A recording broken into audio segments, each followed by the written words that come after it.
عمرك سكتي شي طوموبيل ما فيهاش المازوط؟ واخا تكسيري حتى الاخر، واخا تكون السياره من نوع فيراري، غتحرك بك شويه، في اول طلعه غتوقف. هادشي اللي كيوقع لينا مع الحماس. الحماس هو ديك النكسه الاولى، ولكن المازوط اللي كيوصلك للحلم ديالك هو الاستمرار. بزاف منا كيبداو العام بليسته طويله ديال الاهداف. غنتعلم اللغه، غنتريني، كنكونوا سخان في السيمانه الاولى، ولكن غير كتطلع السيمانه الثانيه كيغبر داك الحماس وكنرجعوا لعادتنا القديمه.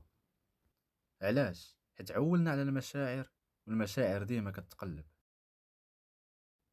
السر اللي كيعرفوه الناس الناجحين ماشي هو انهم متحمسين، بالعكس حتى هما كيجيهم العجز.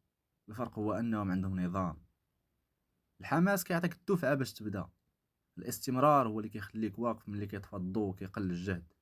تخيل معايا، واحد كيتريني 5 سوايع نهار واحد في السيمانه، وواحد كيتريني غير 20 دقيقه كل نهار. شكون اللي غيوصل؟ طبعا مول 20 دقيقه، حيت قليل ومداوم احسن من كثير ومقطوع.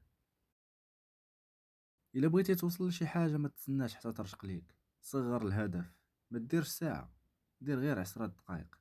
التزم بالوقت، عول على العاده، حيت العاده هي اللي كتخدم اوتوماتيك ملي كتكون نتا عيان. في الاول غيجيك الاستمرار صعيب وممل، ولكن مع الوقت النتائج هي اللي غتولي تعطيك الحماس. ما تبقاش تسنى اللحظه المثاليه اللي هضرنا عليها في الفيديو اللي فات. بدا دابا بجهد قليل، ولكن ما تحبش. تفكروا ديما النجاح ماشي سباق سرعه، هو ماراطون ديال نفس طويل.